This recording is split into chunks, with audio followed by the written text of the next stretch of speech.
Hi everyone! Welcome to the Empath Art. Guys, another love reading, timeless and general. Take what resonates lang po. Maybe some part of the reading makaresonate kayo, some part of it hindi. Tignan natin ngayon kung anong love connections, lessons in life, and guidance ang ating mababatid. Sa reading na to, maaaring makaresonate kayo. Totally parang kwento ninyo ito. Or hindi, dahil iba't ibang mga energies. Maraming sitwasyon, iba't ibang mga love connections ang maari nating masagap. Spirit guys, send me messages. Anong love connections ito? Lessons in life and guidance ang nais yung ipabati sa aming mga aral at gabay sa buhay, pag-ibig. Anong love story ito?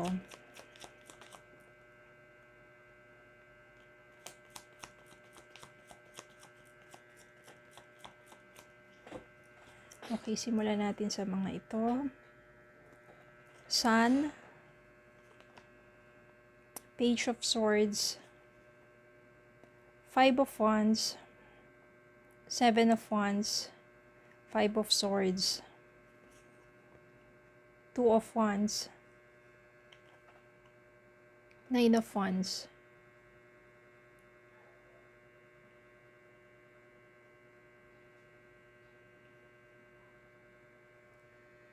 Bottom of the deck, Page of Cups. We have here Three of Cups and the Lovers. Five of Wands, Five of Swords. Kapag itong dalawang five na to ang lumabas, Wands at saka Swords, means very conflicting ang inyong relationship. Ibig sabihin yan, ang daming complications, ang daming mga kaguluhan na nangyayari, nagiging toxic na kung saan marami kayong pinag-aawayan. Marami ring people involved dito. Means maybe there is, not maybe, there is a third party. Actually, yung Three of Cups dito, friends. Pero, maari dyan, because of this that I can sense, na kaibigan. Isang kaibigan ang naging third party dito. Akala mo, pag magkasama kayo, magkaharap kayo, itong kaibigan na to, isang, sabihin natin, napakabuting kaibigan, pero hindi mo alam, siya yung magiging dahilan ng pagkasira, ng pagsasama ninyo ng person mo. I don't know, maybe your friend is the one, siya yung mas lumalapit sa person mo, siya yung nang-akit, siya yung naging dahilan na kung saan na-tempt yung person mo, or maybe your person, siya rin yung may kasalanan, na may mga bagay siya na siguro hinahanap pa, mga, alam mo na yun, yung mga, yung init ng katawan. At yung kaibigan mo, di ba parang ang sakit yun, na kasi, yung person mo, siya kayong kaibigan mo, parang pareho nilang trinaydor ka. Apakasakit kasi kaibigan mo yun tapos person mo bakit ganun, di ba? Kaya ikaw yung talagang sobrang nasaktan, ikaw yung talagang sobrang parang niloko ng husto. Dumating sa point dito ng Seven of Wands, gusto mo pang ipaglaban Ang mangyayari kasi dito, isa dyan talaga masisira. Kung ipaglalaban mo yung person mo, syempre, hindi na kayo magiging nitong kaibigan mo. Sira na ang inyong pagkakaibigan. Ngayon, kung masyado mo nire-respect at pinatawad yung kaibigan mo, at yung person mo, siya talagang dahilan ng kaguluhan ng lahat, maaaring ito na itakwil mo. Ito na yung patatawarin mo. Sino ba mas matimbang? Pilit mong ipinaglalaban na maging maayos ang isang relasyon. Pwede yung friendship or pwede rin naman yung sa person mo, kayo ng person mo. Pinaglalaban mo pa, pero sobrang sakit ng ginawa sa'yo. You have here clarity. Page of Swords. Na bakit nga ba kailangan mo pang i-pursue ang isang relasyong wala na, nasira na? Dahil wala nang respect sa'yo, yung friend mo, ganun din yung person mo. Di ba kasi kung may respeto sila sa'yo, hindi nila gagawin yun. Masakit mangyari to. Masakit tong ganito.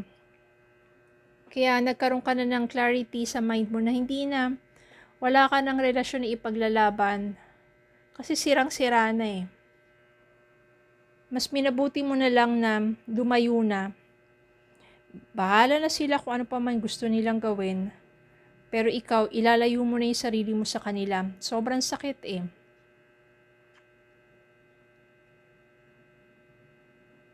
Mas minabuti mo na lang na mas mahalin muna yung sarili mo.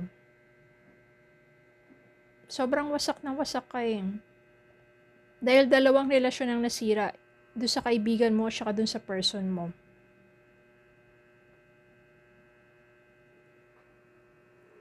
You just set your boundaries.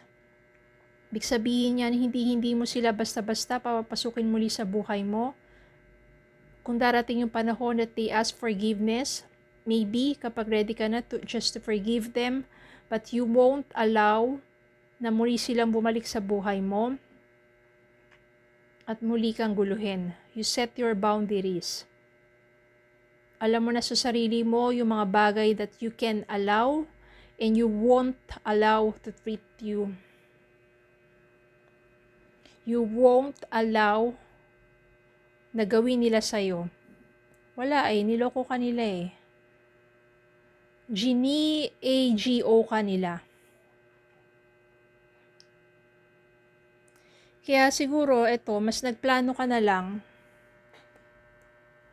2 of Wands dito, na lumayo, mag-explore, different places, different things. This is just about yourself. At sa paglayo mo na yon, you explore the world, you travel, you explore different things in your life. Nandito na yung self-love and care. Mas naging maganda yung takbo ng buhay mo. There's so much positive vibrations in you. Yung positivity na yan, nagkikreate sa'yo to become more attractive. You glow. Hindi mo na hinayaan na sa ginawa sa'yo ng person mo at ng kaibigan mo, lalo kang malugmok, lalo kang, di ba yung iba kasi nagpapakalugmok na kung saan nagiging pangit yung aura nila.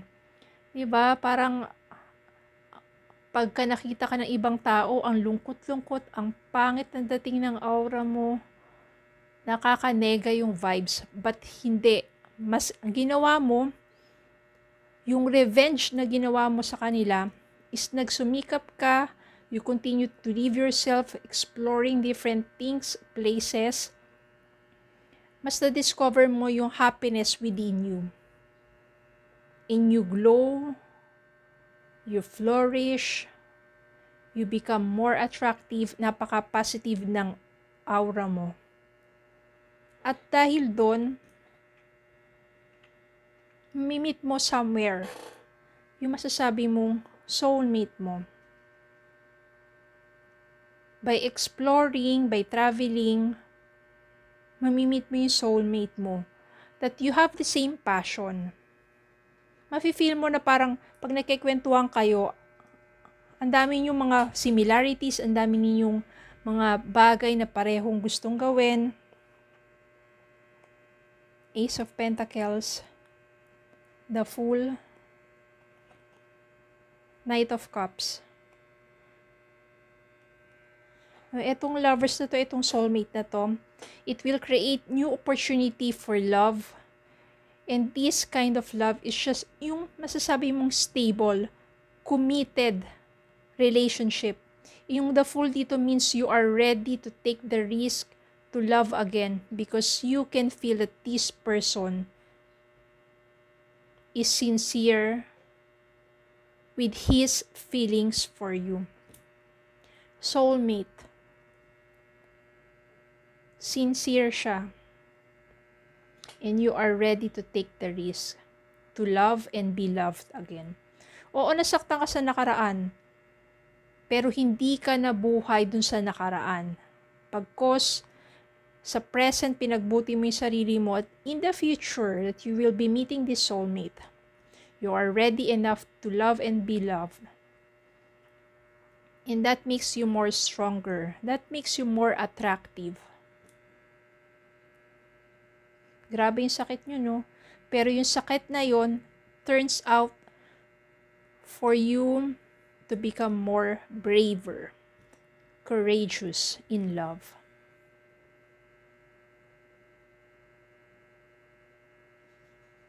Don't give up on love. Palagi ko sinasabi, don't give up on love.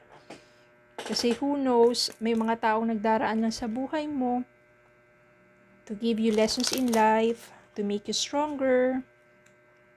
At may mga taong talagang mananatili sa buhay mo. Dahil sila yung dapat. Separation.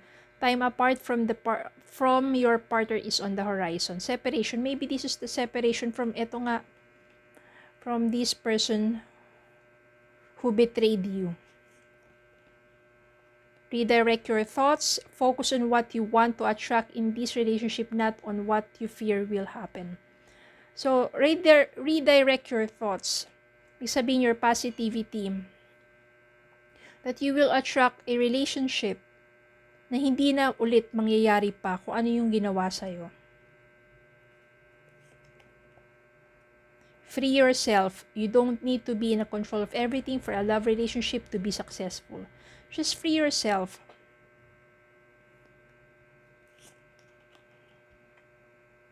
Open yourself to others. This is how you will create new friendships and attract a love relationship. So, nandito nga si the Fool. Open yourself to others. Ready to take the risk to love and be loved.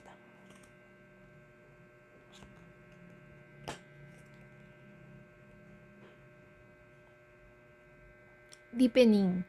A relationship will finally deepen in the next few months. You have been waiting for this. And this is for your soulmate. Deepening. Lalong magiging malalim ang inyong pagmamahala ng inyong relasyon. Because from the start, you already know and you already feel that this person is sincere and truly loves you. Deep love. Okay, so yun lang po. Maraming salamat po for watching. Please don't forget to like, share, comment, subscribe, follow me on Facebook and TikTok. Have a good day po and God bless.